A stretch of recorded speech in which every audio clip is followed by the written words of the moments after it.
Hello, future CMAs. How is everyone doing? कैसे हैं आप सब? I hope everyone is doing good and preparing extremely well for your upcoming examinations. In advance, all the really very best to all of you. All my best wishes are always with you all.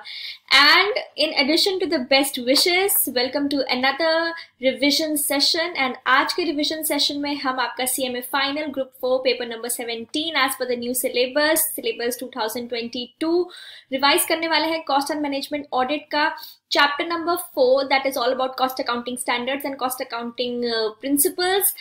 And this is one of the most important chapters if I talk about from your exam point of view. And normally भी you are going to be a cost accountant, तो अपने principles आपको पता ही होने चाहिए. Cost accounting principles है हमारे पास. Cost accounting standards institute ने इशू करे हैं. हर एक standard basically different different cost की ट्रीटमेंट, कॉस्ट की क्लासिफिकेशन, कॉस्ट कहते किसे हैं, किस कॉस्ट का कैसा ट्रीटमेंट करना है, किस चीज को कहाँ पे किस तरीके से एलोकेट करना है, किस चीज का ट्रीटमेंट कहाँ है, उसको प्रेजेंट कैसे करना है, उसको डिस्क्लोज कैसे करना है. हर एक चीज का ट्रीटमेंट आप अपने कॉस्ट रिकॉर्ड्स को मेंटेन करते टाइम किस तरीके से करेंगे. Each and everything is given in the cost accounting standards. ये कॉस्ट अकाउंटिंग स्टैंडर्ड्स बने होते हैं so as to give you a clear cut explanation and to bring uniformity and consistency while preparation of the cost accounts. जितने भी आपके cost account है सबके सब जो भी आप मेंटेन करते हैं, प्रिपेयर करते हैं, उन सब में कंसिस्टेंसी आए, यूनिफॉर्मिटी आए, एक क्लियर कट क्लैरिटी आए. इंडस्ट्री में सबको पता हो कि किस तरीके से किस बेसिस पे उन्होंने अपने कॉस्ट रिकॉर्ड्स को मेंटेन करना है, रिटेन करके रखना है, क्या क्या चीजें प्रेजेंट करनी है, क्या क्या इंपॉर्टेंट डिस्क्लोजर्स है, किस तरीके से किस कॉस्ट का किस अमाउंट का कहाँ पे कैसा ट्रीटमेंट करना है. Each and everything is given to you. ये हेल्प करता है आपको बेसिकली अंडरस्टैंड करने में. एक क्लियर कट कॉन्सेप्ट आपके दिमाग में प्रॉपर फ्रेम होता है.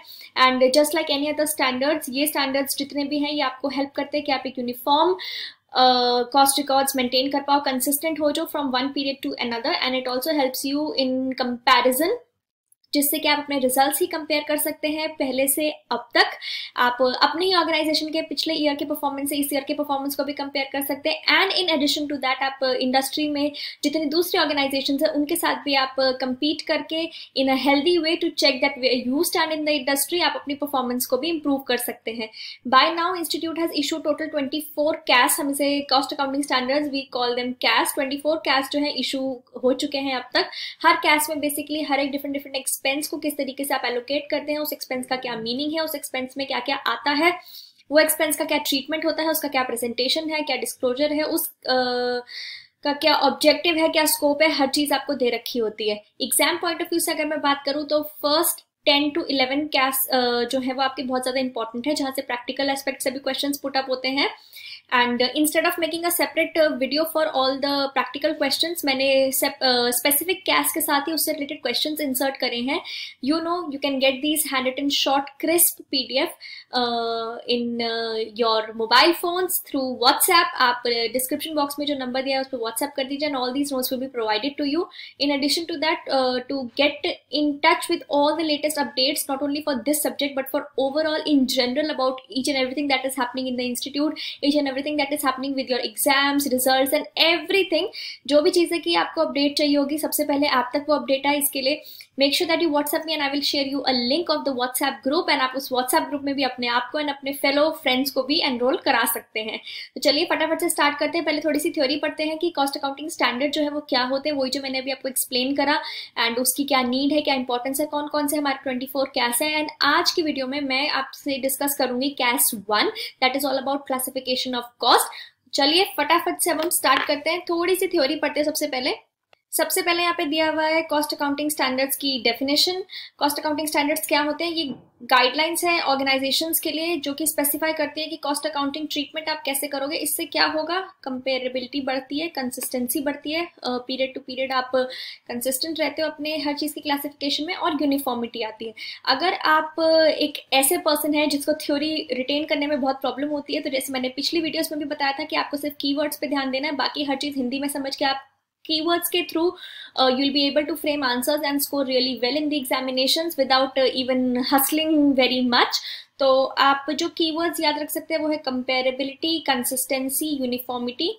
ये कुछ कीवर्ड्स है जो आप याद रख सकते हैं। अब आता है utilities of cost accounting standards. Utilities से आपका क्वेश्चन डायरेक्टली पुट अप हो सकता है कि क्या यूटिलिटीज है कॉस्ट अकाउंटिंग स्टैंडर्ड्स की, क्या नीड है, क्या एडवांटेज है। अलग अलग डिफरेंट सिनोनिम्स से यूज करके आपको आ सकता है। एक बार बस आप इनको गो थ्रू कर लीजिए कि किस तरीके से क्या इनकी नीड्स है, क्या एडवांटेजेस है। यही सारी नीड्स है कि आपको एक क्लियर कट क्लैरिटी आती है, आपको पता होता है किसका क्या ट्रीटमेंट करना है, यूनिफॉर्मिटी आती है अकाउंट्स में। And let's see now, structured approach है कॉस्ट को मेजर करने की। स्टैंडर्डाइज करते हो कॉस्ट अकाउंटिंग के प्रिंसिपल्स को, गाइडेंस देते हो यूजर्स को कि वो यूनिफॉर्मिटी और कंसिस्टेंसी अचीव करें इन एलोकेशन ऑफ द कॉस्ट, और अराइव करते हैं एक कॉस्ट को कंप्यूट करने में एक बेसिस पे आप अराइव करते हैं।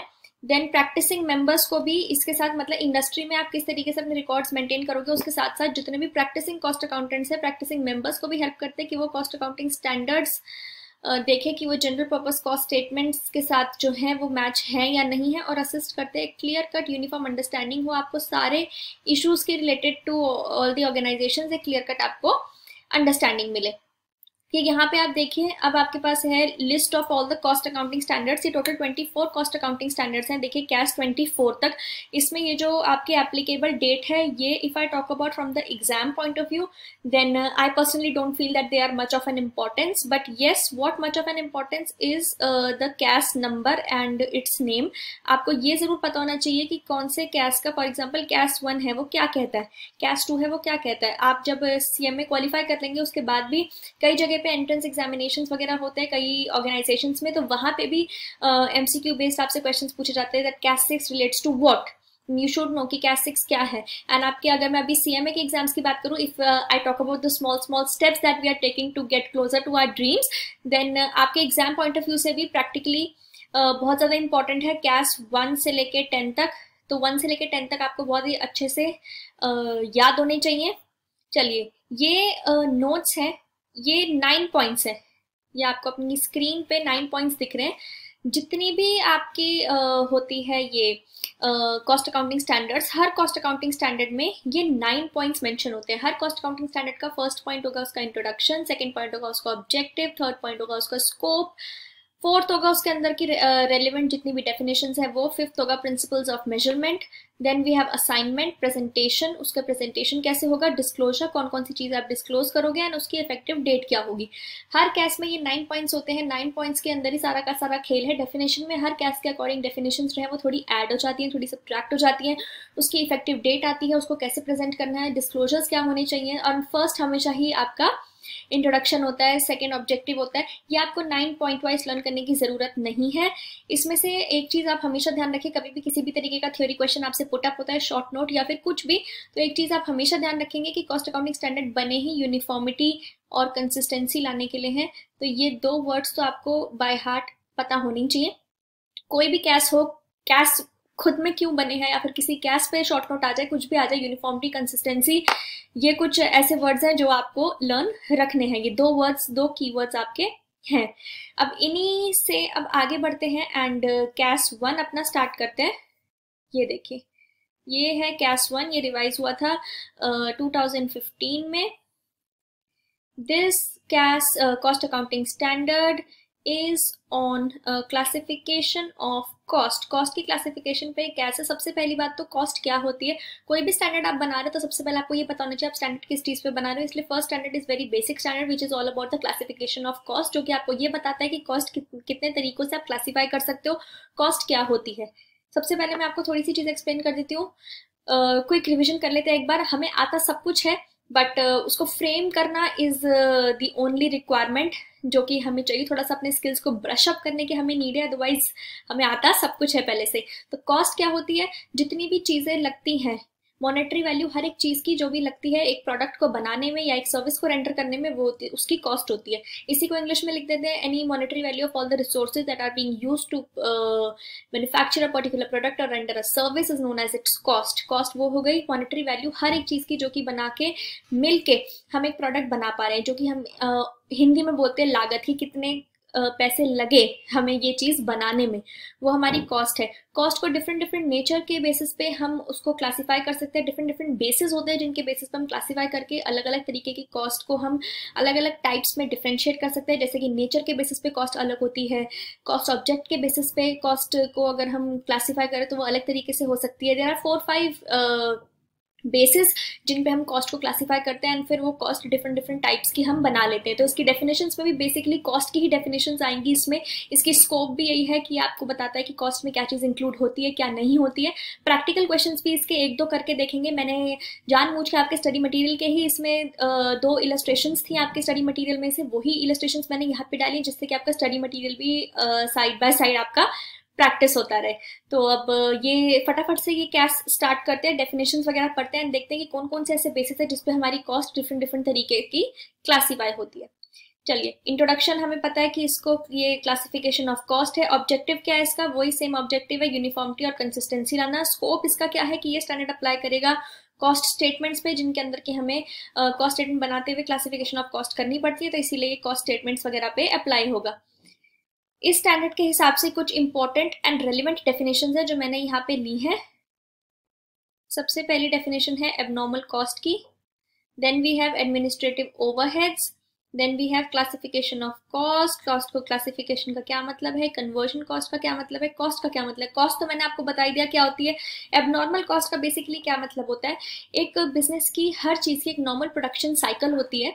नॉर्मल प्रोडक्शन साइकिल में जो भी आप काम करते हो वो आप नॉर्मली आपके ऑपरेटिंग एक्सपेंसेस या फिर वो आपकी नॉर्मल प्रोडक्शन साइकिल के आपके नॉर्मल बिजनेस के एक्सपेंसेस होते हैं। पर कभी कभी कुछ ऐसी स्थितियां, कुछ ऐसे सर्कमस्टांसेस हो जाते हैं, कुछ ऐसी हमारे सामने सिचुएशंस आ जाती हैं, कुछ ऐसी परिस्थितियां आ जाती हैं जिनमें कि हमारी कुछ अलग तरीके की कॉस्ट इंकर होती है जो कि नॉर्मली नहीं होती अगर नॉर्मल प्रोडक्शन साइकिल चलता है। तो उन्हीं को हम एबनॉर्मल कॉस्ट कहते हैं। The cost that are basically unusual in nature, atypical cost that are incurred in the abnormal working environment in the organisation. There are certain cases, जैसे स्ट्राइक हो जाती है, फायर हो गया, किसी वजह से कोई स्ट्राइक हो गई, तो ये एबनॉर्मल कोर्स ऑफ कंडीशंस है जो कि एक ऑर्गेनाइजेशन में कभी भी हो जाती है। सिचुएशंस ऐसी अराइज, एबनॉर्मल सिचुएशंस। तो ऐसी सिचुएशंस में जितनी भी कॉस्ट इंकर होती है वो सारी की सारी एबनॉर्मल कॉस्ट होती है। क्लासिफिकेशन ऑफ कॉस्ट हम पढ़ रहे हैं, पहला कैस हमारा, तो इसमें एबनॉर्मल कॉस्ट का यही मीनिंग है कि जो कि अनयूजुअल तरीके की कॉस्ट है, जो कि नॉर्मल प्रोडक्शन साइकिल पे, normal working environment in the business में नहीं इंकर होती है एंड ये हम कभी भी अपने कॉस्ट ऑफ प्रोडक्शन का पार्ट नहीं मानते। ठीक, then we have administrative overheads. General management के जितने भी एक्सपेंसेस होते हैं उनको आप बेसिकली एडमिनिस्ट्रेटिव ओवरहेड्स बोलते हो। क्लासिफिकेशन ऑफ कॉस्ट, कॉस्ट को अलग अलग बेसिस पे क्लासिफाई करना ही क्लासिफिकेशन ऑफ कॉस्ट है। कॉस्ट क्या है, monetary value of all the resources, ये मैंने आपको बता ही दिया।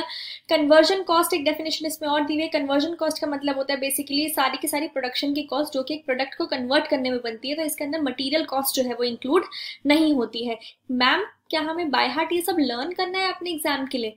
नहीं, आपको बाय हार्ट कुछ भी लर्न करने की जरूरत नहीं है। बस मेन आप जो है वर्ड्स अगर आप ग्रैब करके रख लो तो एग्जाम कहीं से भी आ जाए, किसी भी तरीके का क्वेश्चन आ जाए, आप इजीली क्रैक कर पाओगे। एंड अभी हम ये थ्योरी पढ़ने के बाद देखेंगे भी कि एग्जाम में क्वेश्चंस किस टाइप के आते हैं।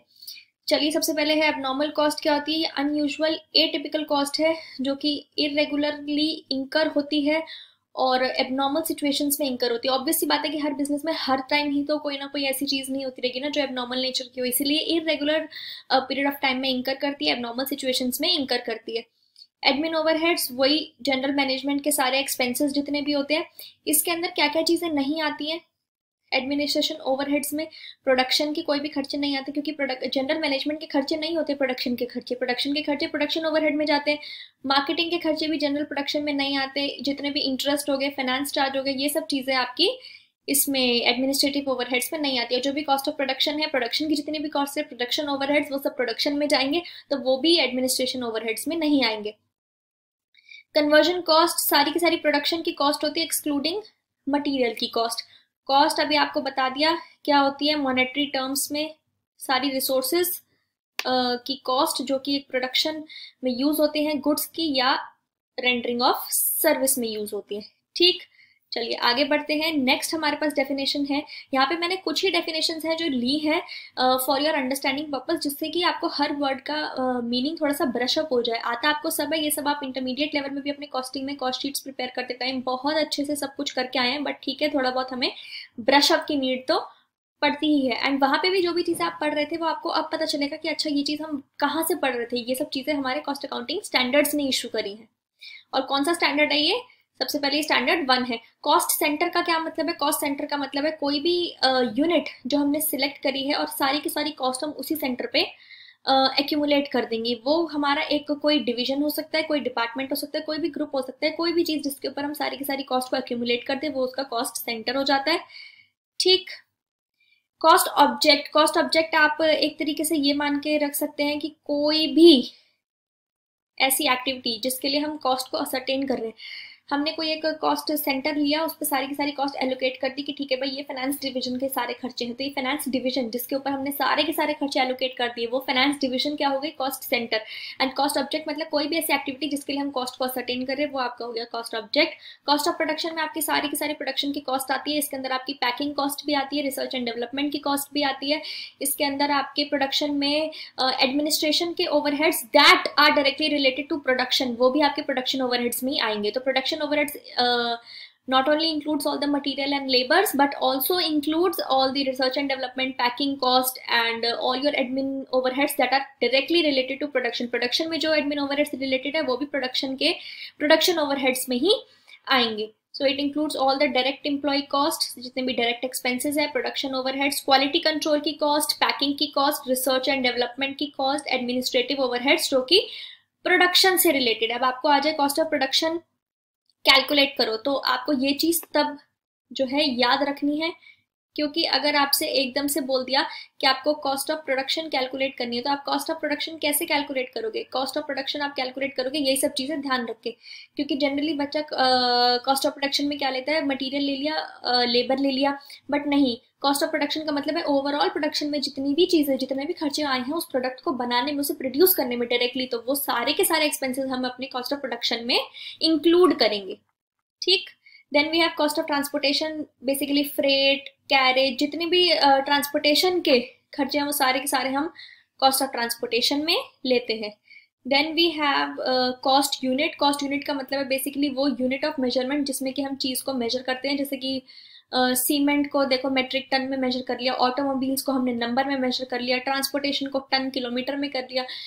आपने सर्विस कॉस्टिंग या ऑपरेटिंग कॉस्टिंग जो इंटरमीडिएट लेवल पे कॉस्टिंग के सब्जेक्ट में करी होगी, उसके अंदर हम जैसे करते थे कि बेड्स पर बेड डेज, पर बेड पेशेंट डेज, हमने जैसे कि उनका कॉस्ट यूनिट हम खुद से डिटरमाइन करते थे। मूवी थिएटर्स की कॉस्ट यूनिट हम एंटरटेनमेंट सेक्टर की डिटरमाइन करते थे कि पर सीट, पर शो, पर पर्सन, पर टिकट। तो वही सब चीजें कॉस्ट यूनिट है हमारी, जिस यूनिट में हम अपनी कॉस्ट को मेजर करते हैं। देन हमारे पास आता है डेवलपमेंट कॉस्ट। डेवलपमेंट कॉस्ट का मतलब होता है कोई भी हमने रिसर्च करी है, कोई भी रिसर्च हमने करी है, वो रिसर्च कंप्लीट करने के बाद उस रिसर्च को एक्चुअली अप्लाई करने में प्रोडक्शन प्रोसेस में, और उस रिसर्च को, उसके फाइंडिंग्स को एक्चुअली अप्लाई करने में जितना भी हमारा खर्चा होता है वो सारा का सारा हमारा डेवलपमेंट का एक्सपेंस होता है। रिसर्च एंड डेवलपमेंट जनरली हम एक साथ ही वर्ड यूज करते हैं, वो हम इसीलिए एक साथ यूज करते हैं। रिसर्च बेसिकली मीन्स जिसमें कि आप बहुत ही ज्यादा अपने कोई न्यू कैपेसिटी डिटरमाइन कर रहे हो या फिर कोई न्यू तरीके का कुछ प्रोडक्ट लॉन्च कर रहे हो, उसके लिए आपने कोई स्टडी करनी है, वो सब खर्चे तो आपके रिसर्च के खर्चे में जाते हैं। एंड डेवलपमेंट के खर्चे का मतलब है जितनी भी आपकी रिसर्च से फाइंडिंग्स हुई है उन सबको एक्चुअल एप्लीकेशन करना है अगर आपने, तो वो एक्चुअल एप्लीकेशन आप जब करते हो तो उसके expenses are known as basically the development expenses. एक बार मैं आपको पढ़ाती हूँ। Development expenses cost for application of research findings, जितने भी रिसर्च की फाइंडिंग्स थे उनको अप्लाई करने में जितना भी खर्चा होता है वो सारा का सारा डेवलपमेंट एक्सपेंसेस में जाता है। Then we have direct employ cost. Employ cost जो कि आप एट्रीब्यूट कर सकते हो to a cost object in economically feasible way.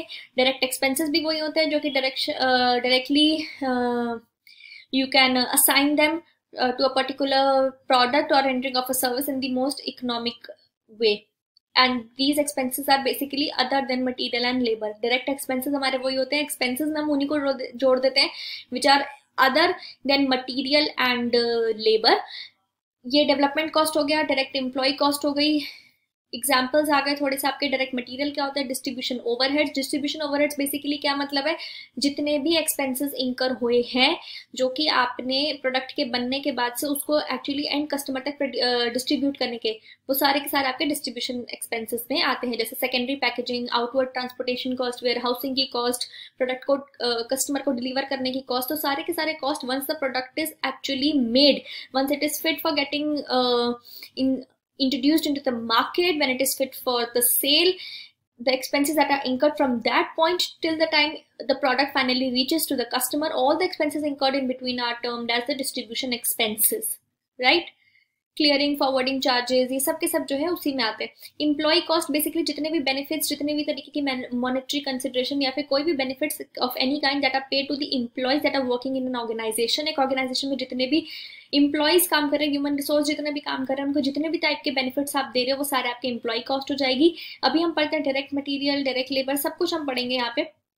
Last definition जो मैंने यहाँ पे आपके अंडरस्टैंडिंग पर्पज के लिए रखी है, एक बार ये भी पढ़ लेते हैं। This is fixed cost. Fixed cost का क्या मतलब होता है? फिक्स्ड कॉस्ट का मतलब हम सबको पता है, फिर भी एक बार दोबारा पढ़ते हैं। फिक्स्ड कॉस्ट मतलब वो कॉस्ट जो कि वेरी नहीं करती with the change in output. Output जब चेंज होता है, जब आपकी प्रोडक्शन की वॉल्यूम चेंज होती है, उसके साथ जो आपकी कॉस्ट चेंज नहीं होती है वो है आपकी फिक्स्ड कॉस्ट। जैसे कि फॉर एग्जांपल आपकी फैक्ट्री का रेंट है, आप फैक्ट्री में 1 यूनिट बनाओ या फैक्ट्री में आप 10 यूनिट बनाओ, अगर फैक्ट्री एक ही फैक्ट्री के अंदर वो सारे प्रोडक्ट्स बन रहे हैं तो फैक्ट्री का रेंट ऐसा नहीं है कि वो बोले कि अच्छा आपको एक ही प्रोडक्ट बनाना है, चलो जी आप मुझे इस स्पेस का रेंट अभी 1000 रुपीज दे दो और चलो चलो अब तो आप ज्यादा रेंट बना रहे हो, अब तो आप ज्यादा प्रोडक्ट्स बना रहे हो, अब तो आपके पास ज्यादा सेल्स हो गई है, तो चलो चलो अब आप मुझे सेम इसी हॉल का 50,000 दे दो। ऐसा तो नहीं हो सकता। तो इसीलिए जितने भी एक्सपेंसेस हैं जो कि चेंज नहीं होते with the volume of production, वो हो गए फिक्स्ड एक्सपेंस। ये सारे के सारे इनडायरेक्ट एक्सपेंस हैं, इसीलिए इनको फिक्स्ड ओवरहेड्स भी बोला जाता है। ठीक है, वॉल्यूम ऑफ प्रोडक्शन से इनका कोई भी लेना देना नहीं होता है। क्लासिफिकेशन ऑफ कॉस्ट, मैंने आपको चैप्टर की स्टार्टिंग में ही बताया था कि इस कॉस्ट अकाउंटिंग स्टैंडर्ड में काफी अलग अलग तरीके के बेसिस दिए हैं, उन बेसिस पे अलग अलग टाइप से कॉस्ट को क्लासिफाई किया जाता है। एक बार ये सारे बेसिस देख लेते हैं। बेसिकली 5 बेसिस हैं जिसपे कॉस्ट को अलग अलग तरीके से क्लासिफाई किया गया है। नेचर ऑफ एक्सपेंस के बेसिस पे, ट्रेसेबिलिटी टू कॉस्ट ऑब्जेक्ट के बेसिस पे, फंक्शन के बेसिस पे, बिहेवियर के बेसिस पे, और नेचर ऑफ प्रोडक्शन या ऑपरेटिंग एक्सपेंस, ऑपरेटिंग प्रोसेस के बेसिस पे। इन सब 5 अलग अलग तरीके के बेसिस पे हम अपनी कॉस्ट को अलग अलग तरीकों से क्लासिफाई कर सकते हैं। ये भी आपने इंटरमीडिएट लेवल पे जरूरी पढ़ा, I am very sure. Expense के बेसिस पे हम क्लासिफाई करते हैं मटीरियल, एम्प्लॉय और एक्सपेंसेस। कॉस्ट ऑब्जेक्ट के बेसिस पे, जिनको हम कॉस्ट ऑब्जेक्ट पे इकोनॉमिकली फिजिबल वे में क्लासिफाई कर सकते हैं वो डायरेक्ट एक्सपेंस हो गए, जिनको नहीं कर सकते वो इनडायरेक्ट एक्सपेंस हो गए। फंक्शन के बेसिस पे production, administration, selling, distribution, research and development. Behaviour के बेसिस पे fixed cost, variable cost, semi variable cost. और नेचर ऑफ प्रोडक्शन के बेसिस पे batch cost, process cost, operation cost, contract cost and joint cost. एक बार इन सब के बारे में मैं आपको थोड़ा सा ब्रीफली समझा देती हूँ, देन नीचे तो आप इसमें नोट्स में पढ़ ही लोगे। सबसे पहले हम बात करते हैं नेचर ऑफ एक्सपेंस। एक्सपेंसेस के बेसिस पे कि एक्सपेंस किस नेचर का है, हम क्लासिफाई करते हैं कॉस्ट को मटेरियल, लेबर एंड एक्सपेंसेस। कोई भी काम जो भी रिलेटेड है in procurement of materials, in procurement of all the raw materials that are being used for the production of goods और सर्विसेज, वो सारे के सारे कॉस्ट आपकी मटेरियल कॉस्ट हो गई। कोई भी cost that is related to the benefits that are provided to the labour that is working in an organisation, एक ऑर्गेनाइजेशन में जो भी एम्प्लॉयज काम कर रहे हैं उसको जो भी आप पैसा दे रहे हो that is the employ cost. और other than labour and employ cost जितने भी सारे बाकी के कॉस्ट है वो सारे के सारे क्या है आपके एक्सपेंसेस है। ट्रेसेबिलिटी टू कॉस्ट ऑब्जेक्ट के हिसाब से अगर आप कॉस्ट ऑब्जेक्ट पे ट्रेस कर सकते हो in an economically feasible way तो आप डायरेक्ट एक्सपेंस में आ जाओगे, और अगर आप इकोनॉमिकली फिजिबल वे में किसी भी एक्सपेंस को नहीं डाल सकते हो तो फिर वो इनडायरेक्ट कॉस्ट हो जाएगी। डायरेक्ट कॉस्ट और इनडायरेक्ट कॉस्ट में जो इकोनॉमिकली फिजिबल वे है, ये एक ऐसा कीवर्ड है जो आपको याद रखना है। यही मेजर डिफरेंस क्रिएट करता है between classification of a single item into either a direct cost और एन इनडायरेक्ट कॉस्ट। आपका expense, for example if I से आपका एक्सपेंस 5000 रुपीज का है, पर आपने उसको ये देखने में कि वो डायरेक्ट है या इनडायरेक्ट है, उसमें आपने इतना अपनी फाइंडिंग्स, इतना पैसा लगा दिया कि उसको वो आइडेंटिफाई करने में कि वो किस तरीके का एक्सपेंस है वो उसी में आपको लग गए। फॉर एग्जाम्पल से एन नंबर ऑफ आवर्स या फिर 50,000 रुपीज आपको उसमें लग गए। 5000 का एक्सपेंस नहीं था, ये जानने के लिए आपने उसमें 50,000 लगा दिया और इतने घंटे लगा दिए जिसकी वजह से पूरा काम आपका डिस्ट्रैक्ट हो गया, सब कुछ आपका डिस्ट्रैक्ट हो गया। तो इज इट वर्थ इट? क्या वो economically most economical and feasible way में आप क्या क्लासिफाई कर पाए हो? नहीं कर पा रहे, राइट? तो वो सारे आपके हो गए इनडायरेक्ट एक्सपेंस। कोई चीज अगर आप डायरेक्टली कर सकते हो in a most economical and feasible way तो वो आपके हो गए डायरेक्ट एक्सपेंसेस। डायरेक्ट एक्सपेंसेस में भी आपके पास है मटेरियल, डायरेक्टली आप बता सकते हो कि हाँ भाई ये पर्टिकुलरली इसी प्रोडक्ट की प्रोडक्शन के लिए मैंने रॉ मटेरियल खरीदा है। डायरेक्ट मटेरियल हो गया। हाँ भाई, ये लेबर को मैंने पेमेंट इसी प्रोडक्ट की प्रोडक्शन में ये लेबर इंगेज था, इसी की पेमेंट इसको हुई है, डायरेक्ट लेबर। हाँ, ये मेरा जितने भी अदर एक्सपेंसेस है ये सब के सब इसी प्रोडक्ट की मैन्युफैक्चरिंग में एक्सपेंस लगे हैं, डायरेक्ट एक्सपेंसेस। कुछ ऐसे मटेरियल होते हैं जिनको आप नहीं कर सकते आइडेंटिफाई कि वो पर्टिकुलरली इसी प्रोडक्ट में लगे हैं या नहीं लगे। फॉर एग्जांपल, आपके जितने भी नट बोल्ट्स हो गए, स्पेयर पार्ट्स हो गए जो कि आप बल्क क्वांटिटी में यूज करते हो, थोड़ी थोड़ी स्क्रूज हो गए आपके, ये हर चीज जो है छोटी क्वांटिटी में यूज होती है एंड आप बल्क में खरीदते हो, आप ऐसे नहीं आइडेंटिफाई कर सकते कि किस प्रोडक्ट के लिए कितना लगा है, इनडायरेक्ट मटेरियल हो गया। अब सेल्समैन की या फिर आप लगा लो जैसे गार्ड्स की सैलरी है, तो गार्ड की सैलरी प्रोडक्ट से डायरेक्टली रिलेटेड नहीं है। आप नहीं बता सकते कि जो गार्ड बैठा है वो इसी प्रोडक्ट के मैन्युफैक्चरिंग के लिए बैठा है या फिर उसको सैलरी इसी प्रोडक्ट के मैन्युफैक्चरिंग के लिए दी जा रही है, ऐसा कुछ भी नहीं है। तो इसीलिए वो हो गया आपका इनडायरेक्ट लेबर। कोई और ऐसे एक्सपेंसेस हैं जो कि इन जनरल ओवरऑल खर्चा हो रहे हैं एंड किसी एक पर्टिकुलर प्रोडक्ट पे आप उसको नहीं एलोकेट कर सकते हो, तो इसीलिए वो सारे हो गए आपके इनडायरेक्ट एक्सपेंसेस। देन फंक्शन के हिसाब से हमारे पास आते हैं production overheads, administration overhead, selling overheads, production overheads, all the expenses. अभी मैंने आपको डेफिनेशन भी पढ़ाई थी, all the expenses that are being incurred, सारे के सारे एक्सपेंसेस जितने भी आप इंकर कर रहे हो for production of a particular product और रेंडरिंग अ सर्विस, वो सारी की सारी प्रोडक्शन कॉस्ट में आ जाएगी, जिसके अंदर आपके मटीरियल, लेबर, पैकिंग कॉस्ट और आपकी क्वालिटी कंट्रोल कॉस्ट और administration overheads that are directly related to production. Overall हर चीज जो प्रोडक्शन में आती है वो सारी की सारी इसमें आप इंक्लूड करोगे। एडमिनिस्ट्रेशन कॉस्ट, जितने भी जनरल मैनेजमेंट के एक्सपेंसेस होते हैं वो सारे के सारे एडमिनिस्ट्रेशन कॉस्ट है। सेलिंग कॉस्ट, कोई भी प्रोडक्ट को सेल करने की सेल्समैन की सैलरी हो गई, ये सब आपके सेलिंग कॉस्ट है। Distribution cost, once the product is ready उसके बाद से उसको सेल करने तक की, एंड कस्टमर तक वो पहुंचे, वो सारी, जैसे अभी हमने एग्जाम्पल में भी पढ़ी, वेयर हाउसिंग की कॉस्ट है। डिस्ट्रीब्यूशन चैनल में कोई है, ट्रांसपोर्टेशन की कॉस्ट है। रिसर्च की कॉस्ट, जितने भी आप अपनी कैपेसिटी को इंक्रीज करने के लिए या फिर कोई भी अगर आपने अपने प्रोडक्शन के मेथड्स को इम्प्रोवाइज करना है, कोई भी इस तरीके की कॉस्ट आप अगर इंकर करते हो वो आपकी रिसर्च कॉस्ट है। एंड वो रिसर्च की फाइंडिंग्स को अगर आपने अप्लाई करना है इन योर ऑर्गेनाइजेशन तो वो सारी की सारी कॉस्ट आपकी हो गई डेवलपमेंट की कॉस्ट। बिहेवियर के बेसिस पे हमारे पास है fixed cost, variable cost and semi variable cost. Fixed cost हमारी वो कॉस्ट होती है जो कि नंबर ऑफ आउटपुट पे रिलेटेड नहीं है, it remains fix through out. उसका आपके number of output, level of output, volume of production, कुछ भी बोल लो, किसी चीज से कोई रिलेशन नहीं है। वेरिएबल कॉस्ट हमारी जिसका डायरेक्ट रिलेशन है लेवल ऑफ आउटपुट से, लेवल ऑफ आउटपुट बढ़ता रहता है, प्रोडक्शन बढ़ती रहती है, वेरिएबल कॉस्ट भी बढ़ती रहती है, so it has got a direct relation, it is directly proportional to the level of output. Per unit ये हमेशा सेम रहती है। हमें पता है कि रॉ मटेरियल पर यूनिट अगर 2 रुपीज है तो मटेरियल 2 रुपीज ही है पर यूनिट, हमें ज्यादा यूनिट बनानी है, हम ज्यादा खरीद लेंगे, ठीक। तो इसीलिए पर यूनिट ये कॉस्ट, वेरिएबल कॉस्ट हमेशा सेम रहती है, डायरेक्ट रिलेशन है, जितना वॉल्यूम ऑफ प्रोडक्शन बढ़ेगा उतना ही वेरिएबल कॉस्ट भी बढ़ेगी। कुछ कॉस्ट ऐसी होती है जिनके अंदर दोनों का फीचर होता है, they exhibit the features of both fixed and variable, so those are known as semi variable cost, उनको सेमी वेरिएबल कॉस्ट बोला जाता है। जैसे कि फॉर एग्जाम्पल आपका इलेक्ट्रिसिटी है, कई कई जैसे बेस रेट फिक्स है कि इतना तो आपको पे करना ही है, प्लस उसके ऊपर जितना भी आपका यूसेज है उससे ऊपर, तो वो फिक्स्ड इतना देना ही है, प्लस यूसेज के ऊपर डिपेंडेंट, तो वो वेरिएबल कंपोनेंट हो गया। So it can be an example of a semi variable cost. And similarly we can think of a salary of a sales person. Sometimes उनकी सैलरी एग्रीमेंट्स भी इस तरीके से बने होते हैं that they have a fix pay कि इतना तो चलो ठीक है आपका फिक्स है, plus they get a certain percentage of commission on every sale या फिर a certain percentage of amount on every sale. तो वो भी एक तरीके से आपका दोनों तरीके के कंपोनेंट्स उसमें दिख रहे हैं, तो ये थोड़े से एक तरीके हो सकते हैं सेमी वेरिएबल कॉस्ट के। लास्ट हमारे पास आता है नेचर ऑफ प्रोडक्शन के हिसाब से, हमारे पास है joint cost, batch cost, process cost.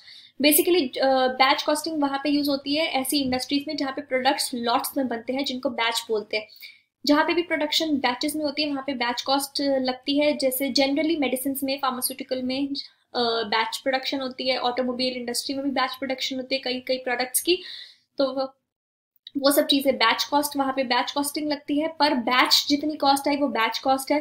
Then we have process cost, there are certain products जो कि लेवल ऑफ प्रोसेसेस से पास होके कंप्लीटली रेडी होते हैं, तो those products are known, those products follow process costing. And हर एक पर्टिकुलर प्रोसेस में जितनी कॉस्ट लगी जिससे कि वो निकल के दूसरे प्रोसेस में जाते हैं, तो वो एक पर्टिकुलर प्रोसेस में जितनी कॉस्ट लगती है that is known as a process cost. Then we have operation cost, operation पे भी डिपेंड करते हैं, ऑपरेशन टू ऑपरेशन भी जितनी कॉस्ट लगती है पर प्रोडक्ट की वो सारी आपकी होगी ऑपरेशन कॉस्ट।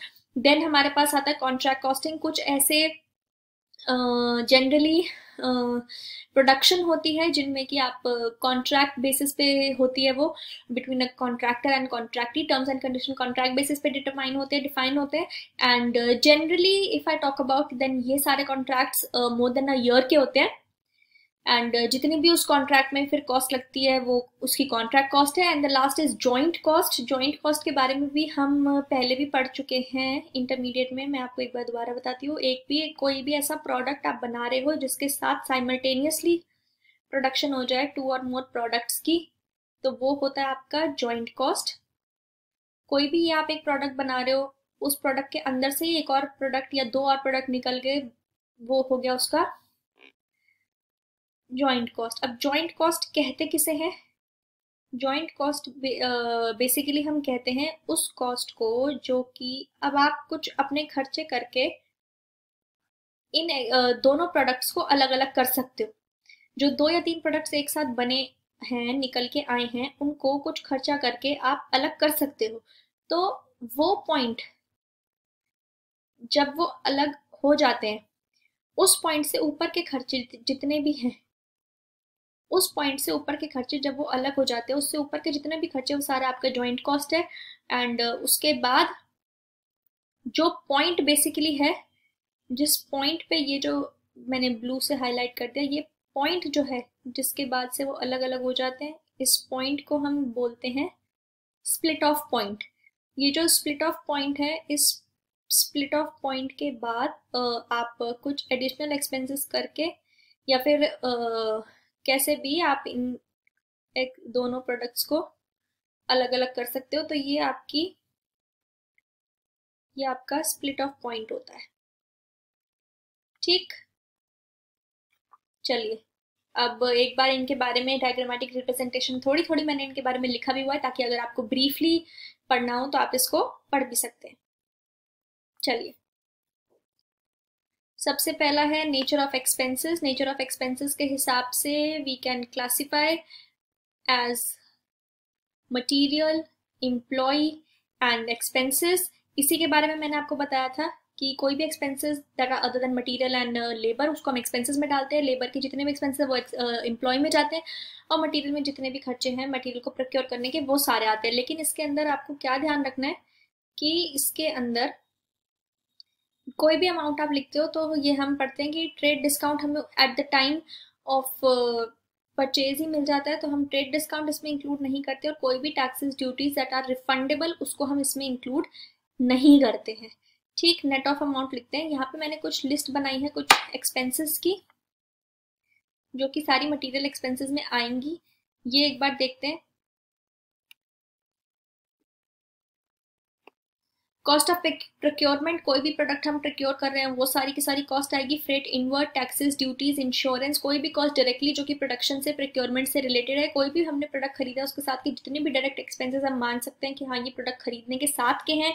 उसके बाद फ्रेट है या फिर उसकी इंश्योरेंस है, कोई भी टैक्सेस दिए हैं, जितने भी एक्सपेंसेस है, किसी भी और नाम से कोई भी एक्सपेंसेस जो कि डायरेक्टली रिलेटेड है टू द प्रोक्योरमेंट, वो सारा का सारा मटेरियल में जाएगा। एक मैंने स्पेशली यहाँ पे लिख के काटा है, that is freight outwards. Generally people get confused and वो फ्रेट आउटवर्ड को भी ले लेते हैं इसके अंदर। तो जानबूझ के मैंने लिख के काटा है कि फ्रेट आउटवर्ड कभी भी मटेरियल का पार्ट नहीं होता, फ्रेट इनवर्ड होता है, फ्रेट आउटवर्ड नहीं होता है। ठीक है। वेजेस में एम्प्लॉय के एक्सपेंसेस में वेजेस, सैलरी, ग्रेचुटी, किसी भी नाम से कोई भी बेनिफिट आप दे रहे हो अपने एम्प्लॉय को, वो सारा का सारा आपका आ जाएगा। एक्सपेंसेस में कोई भी यूटिलिटीज की कॉस्ट है, ब्रॉट आउट सर्विसेज की कोई भी कॉस्ट है, कोई भी आपका जॉब प्रोसेसिंग चार्जेस है, जितना भी है ये सब आपका इसमें आ जाएगा।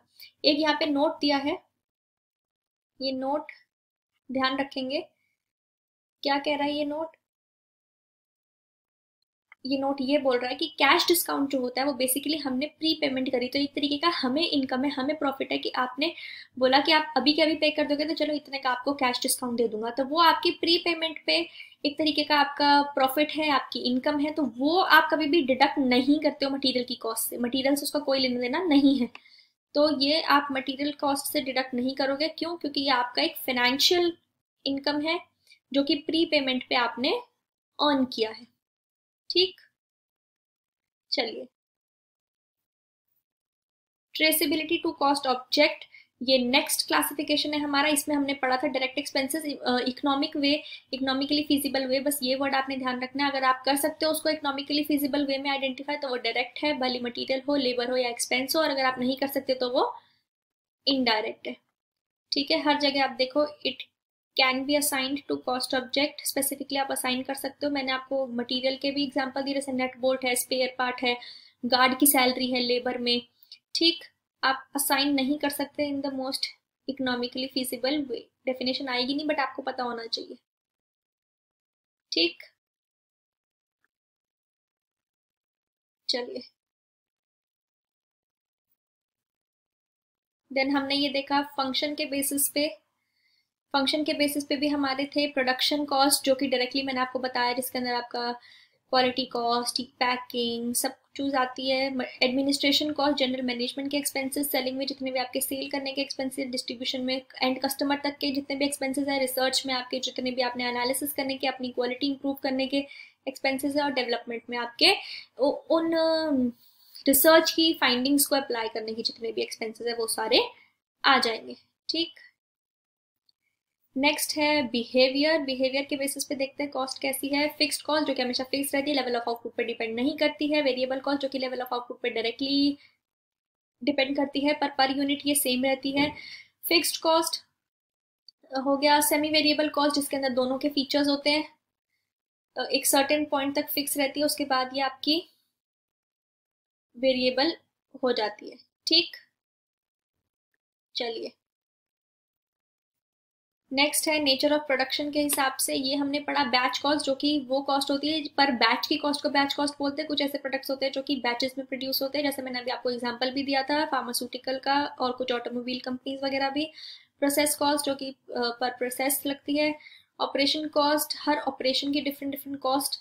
कॉन्ट्रैक्ट कॉस्ट जो कि जनरली कॉन्ट्रैक्टर और कॉन्ट्रैक्टी के बीच में जितने भी अग्रीमेंट्स होते हैं उसके बेसिस पे, जो भी कॉन्ट्रैक्ट के बेसिस पे वो काम करते हैं, कॉन्ट्रैक्ट कॉस्ट। और जॉइंट कॉस्ट, कॉमन कॉस्ट जितनी भी होती है, दो या दो से ज्यादा प्रोडक्ट जो एक साथ साइमल्टेनियसली प्रोड्यूस हो जाते हैं। और जो लेस इंपॉर्टेंट प्रोडक्ट होता है, या फिर लेस इंपॉर्टेंट प्रोडक्ट कह लो, या फिर जो एडिशनल प्रोडक्ट हमारा निकल के आता है उसको बाय प्रोडक्ट बोलते हैं। और जो मेन प्रोडक्ट होता है वो हमारा स्प्लिट ऑफ पॉइंट से पहले तक का दोनों की कॉस्ट को हम जॉइंट प्रोडक्ट, जॉइंट कॉस्ट बोलते हैं। देन हमारे पास आता है इसकी प्रेजेंटेशन और डिस्क्लोजर। प्रेजेंटेशन कैसे करनी है, रेलिवेंट क्लासिफिकेशन के हिसाब से आप सारी की सारी इंफॉर्मेशन जो है वो प्रेजेंट करोगे, और कंसिस्टेंटली जो भी मेथड आपने क्लासिफाई करने का यूज किया है वो आप consistently from one period to another period, जैसे अगर आपका 1 ईयर का पीरियड है रिपोर्ट करने का, तो from 1 year to another year आप कंसिस्टेंटली जो है अपना पीरियड टू पीरियड सेम रखोगे अपना मेथड ऑफ क्लासिफिकेशन। डिस्क्लोजर्स में क्या है, डिस्क्लोजर हर चीज का सेम है। कोई भी कॉस्ट अकाउंटिंग स्टैंडर्ड आप उठा लो, डिस्क्लोजर हमेशा सेम है। कि कोई भी चेंज अगर आप करते हैं अपने कॉस्ट अकाउंटिंग पॉलिसी में, कोई भी कॉस्ट अकाउंटिंग स्टैंडर्ड्स में, अगर आपने अपनी क्लासिफिकेशन में, जैसे ये क्लासिफिकेशन ऑफ कॉस्ट का स्टैंडर्ड है, तो कोई भी अगर आप अपनी क्लासिफिकेशन ऑफ कॉस्ट में चेंजेस करते हो तो एक बात का आप हमेशा ध्यान रखना कि वो चेंजेस सिर्फ 2 वजह से ही हो सकता है। सबसे पहला, अगर लॉ में चेंज कहा हो तब आपको चेंज करना है, एंड सेकेंडली अगर आप जो चेंज कर रहे हो वो बेटर प्रेजेंटेशन हो रही है आपके अकाउंट्स की, तभी आप उसको चेंज कर सकते हैं। ऐसा नहीं कि आपका मन किया तो चलो एकदम से, अभी तो हमने किसी और तरीके से क्लासिफाई किया था, अब हम इसको ऐसा नहीं किसी और बेसिस पे कर लेते हैं। ऐसा नहीं करना। Period to period consistent uniformity maintain करके रखनी है, जो एक बार यूज किया है, अभी देखा प्रेजेंटेशन में भी हमने, that we have to follow that from one period to another. And disclosure में यही है कि आपको चेंज करना है अपना cost accounting policy, classification of cost, तभी जब लॉ में रिक्वायरमेंट हो, स्टैट्यूट ने आपको रिक्वायर किया है उस वो चीज करने के लिए, एंड सेकेंडली आपने इस चीज को it would result in a better presentation of cost, right? more appropriate presentation of cost अगर दे रही है तभी आपने करना है, या फिर लॉ ने किसी कंप्लायंस में आपको बोला है। ठीक, ये तो अभी हमने पूरा का पूरा अच्छे से रिवाइज कर लिया है अपना कैस 1 एस द थ्योरी पार्ट। अब ये मैंने आपके स्टडी मटेरियल से ही 2 क्वेश्चंस लिए हैं, एक बार ये क्वेश्चंस भी देख लेते हैं। नहीं, ये स्टडी मटेरियल से नहीं है, ये आपके एग्जाम के आए हुए क्वेश्चन है। आपके स्टडी मटेरियल में शायद इसमें क्वेश्चन नहीं था, तो ये आपके एग्जाम का आया हुआ क्वेश्चन है। ये देखिए जून 2015 अटेम्प्ट का ये क्वेश्चन है। 4 to 5 मार्क्स का किसी भी तरीके का ये वेटेज जो है वो ले सकता है। प्रैक्टिकल पार्ट की अगर मैं बात करूं, एंड थ्योरी एमसीक्यू वो तो फिर कितने भी मार्क्स की इंस्टीट्यूट अपने हिसाब से किसी भी पर्टिकुलर सब्जेक्ट से, किसी भी पर्टिकुलर टॉपिक से पूछ सकता है।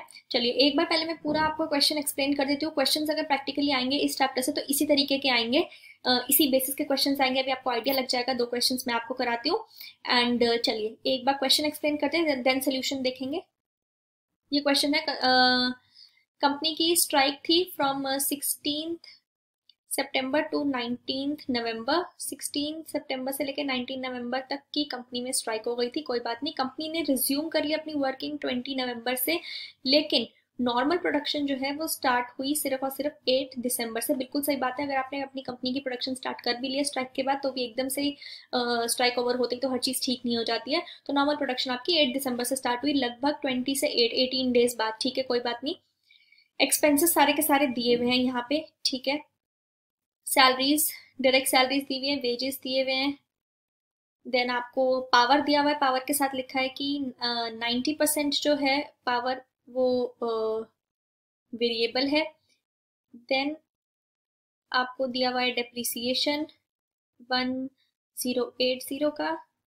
आपको दिया हुआ है अदर फिक्स्ड एक्सपेंसेस 1320 के, और रिपेयर्स एंड मेंटेनेंस के साथ लिखा है कि ये है आपका कितना 80% वेरिएबल, तो मतलब 20% फिक्स है, टोटल है 600 का।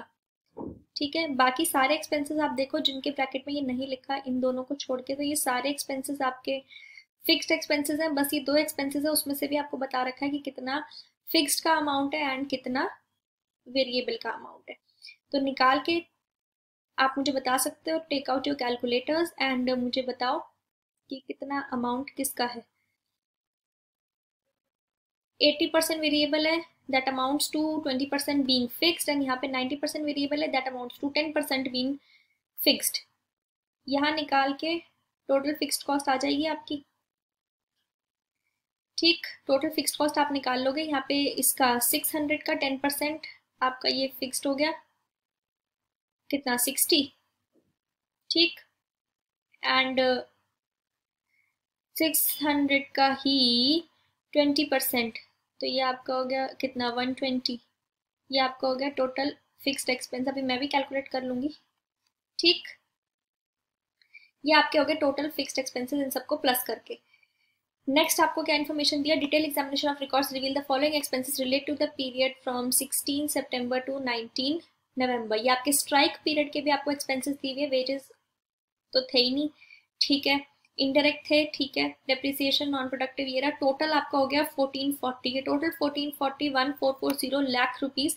ये आपका कौन सा खर्चा है, स्ट्राइक पीरियड का खर्चा है। ठीक है, अब आपसे बोला गया कि आपके ओपिनियन में एबनॉर्मल कॉस्ट को किस तरीके से ट्रीट करोगे for the exclusion from product cost. Obvious सी बात है, क्लासिफिकेशन ऑफ कॉस्ट हम इसीलिए पढ़ रहे हैं। फर्स्ट ही हमारा क्या है, क्लासिफिकेशन ऑफ कॉस्ट। जितने भी एबनॉर्मल कॉस्ट है, atypical cost that arises in abnormal situations in the business organisation, वो सारी की सारी कॉस्ट हमें हटानी है। हटाते हैं वो सारी की सारी कॉस्ट। अब सबसे पहले मैं एक टाइमलाइन बना के आपको दिखाती हूँ। कहाँ मैं बनाऊँ टाइमलाइन, यहाँ पे बनाती हूँ एक टाइमलाइन आपके लिए। यस,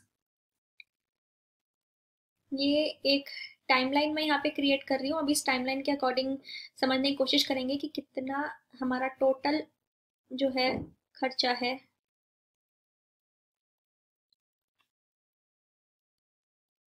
ये हमारी टाइमलाइन है।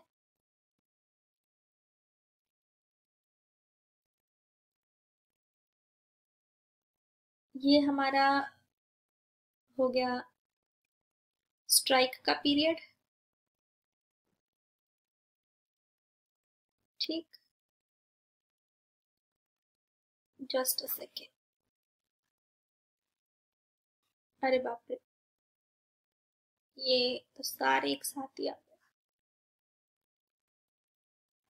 एक दोबारा बनाते हैं। हमारी टाइमलाइन बुरा मान गई, मिट गई वो। दोबारा से एक बार अपनी टाइमलाइन क्रिएट करते हैं, क्योंकि टाइमलाइन के हिसाब से क्वेश्चन इजीली समझ में आएगा।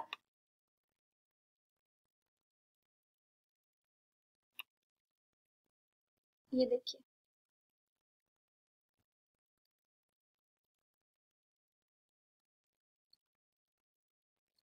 ये तो कलर ही नहीं दिख रहा। मैम आपका स्टाइलस आपका साथ नहीं देता। बिल्कुल सही बात है, मेरा स्टाइलस ना बहुत ही स्लो है, ये मेरा साथ नहीं देता। एंड आज तो इसने वैसे भी मेरे से 2 तो 3 बार रिकॉर्डिंग करवा ली ऑलरेडी, क्योंकि मैंने पहले भी रिकॉर्ड किया था पर ये चला ही नहीं। कोई नहीं, इतना तो मैम आप कर ही सकते हो हमारे लिए, बिल्कुल। चलिए ये देखते हैं एक बार। ये मैंने आपके लिए 3 टाइमलाइन बनाई है। ये सबसे पहले जो ये वाला पार्ट है, ये आपका स्ट्राइक का पार्ट है, ठीक है। ये आपका जो स्ट्राइक हो गई थी ये वो वाला पार्ट है, 16 सितंबर से 19 नवंबर तक का। देन ये वाला पार्ट आपका कौन सा है, जो आपकी नॉर्मल वर्किंग नहीं हुई, ये भी तो अब नॉर्मल कॉस्ट में लेस करोगे। एक बात बताओ, अगर आपका टोटल 1440 जो आपको ऑलरेडी दिया हुआ है कि इतना आपका उस वाले पार्ट में हुआ था एक्सपेंस इंकर जब आपकी स्ट्राइक हुई थी, तो अगर आपने डायरेक्टली यही अमाउंट लिखना होता तो क्वेश्चन थोड़ी आता एग्जाम में। सिर्फ क्वेश्चन कॉपी करने के लिए थोड़ी आपको मार्क्स देगा इंस्टीट्यूट, वो भी फाइनल लेवल पे। खैर हमारा इंस्टीट्यूट तो ये कभी इंटरमीडिएट लेवल पे भी ऐसा ना करे कि आंसर भी दे रखा है और बोल दे कि चलो यही लिख लो। तो ये जो 1440 लाख रुपीज है, ये आपका खर्चा है स्ट्राइक के पीरियड का। पर हमें इस स्ट्राइक के पीरियड के साथ, ये तो एबनॉर्मल खर्चा है ही, साथ में हमें एबनॉर्मल खर्चा निकालना है इस पीरियड का जहाँ पे नॉर्मल फंक्शनिंग नहीं हुई। ये 18 डेज, ये जो 18 डेज है इसका भी हमें एबनॉर्मल खर्चा निकालना है। उसको इस 1440 के कॉस्ट में हमें प्लस करना है, तभी तो हम टोटल निकाल पाएंगे कि कितना एबनॉर्मल कॉस्ट है जो हमें टोटल कॉस्ट में से एक्सक्लूड करना है।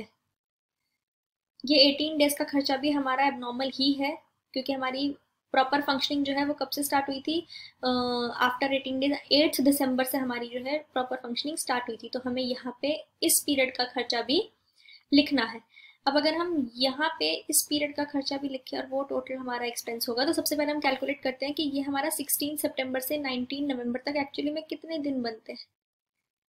ये जब आप कैलकुलेट करोगे तो फंक्शनिंग आपकी स्टार्ट हुई थी 20 नवंबर से, तो इसलिए आप 19 को भी स्ट्राइक में इंक्लूड करेंगे एंड स्ट्राइक स्टार्ट 16 से हुई थी तो 16 को भी इंक्लूड करेंगे। टोटल अगर आप कैलकुलेट करेंगे तो आपके टोटल आ रहे हैं ये 65 डेज, ठीक है। 65 डेज ये आ रहे हैं टोटल आपके। ये 65 डेज की स्ट्राइक रही थी, 65 डेज की स्ट्राइक ये थी। टोटल 365 डेज होते हैं ईयर में, उसमें से 65 डेज अगर हम निकाल दें तो टोटल डेज कितने बचे, 300 डेज बचे, ठीक है। ये 300 डेज मतलब कि जो टोटल एक्सपेंसेस है, अगर हम इसमें से 1440 माइनस कर दें तो ये जो मैं अभी येलो से हाईलाइट कर रही हूँ, ये पूरे ये 300 डेज के एक्सपेंसेस आ जाएंगे।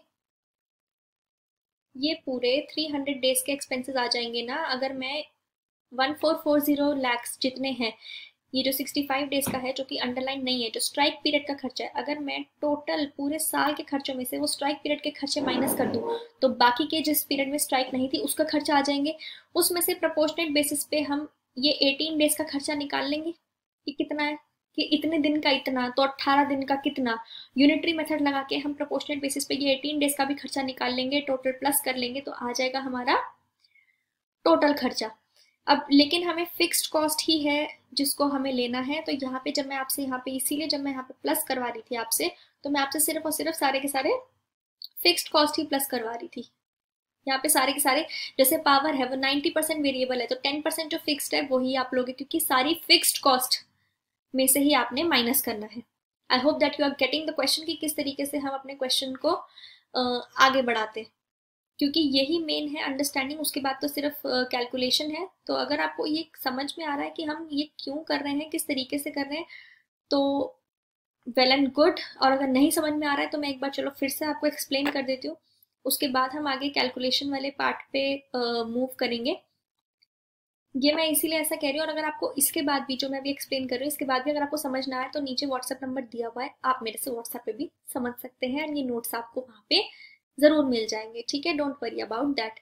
टोटल पूरे साल में 365 दिन होते हैं, जिसमें से 65 दिन की स्ट्राइक थी। टोटल कितना बच गया हमारे पास, टोटल हमारे पास बच गया 300 दिन। हमें पूरा खर्चा दिया है, पूरे साल का कितना खर्चा है और उन 65 दिनों में कितना खर्चा हुआ है वो दे रखा है। अगर हम पूरे साल के खर्चे में से वो 65 दिन के खर्चे माइनस कर देंगे तो हमारे पास 300 दिन के खर्चे आ जाएंगे।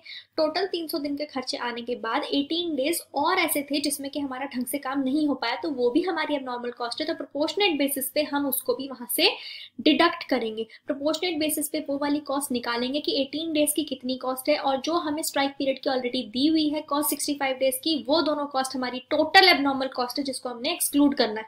तो वो 18 डेज के खर्चे निकालने के बाद हमें टोटल भी करना है उस एक्सपेंस का, एबनॉर्मल कॉस्ट का, एंड फिर हमें वो जो है आगे रिपोर्ट करना है कि हाँ भाई इतना हमारा एबनॉर्मल कॉस्ट है जिसको हमें देना है। इसमें यहाँ पे पावर 90% वेरिएबल है, तो जो 10% फिक्स्ड है हम टोटल फिक्स एक्सपेंसेस का ही माइनस करेंगे।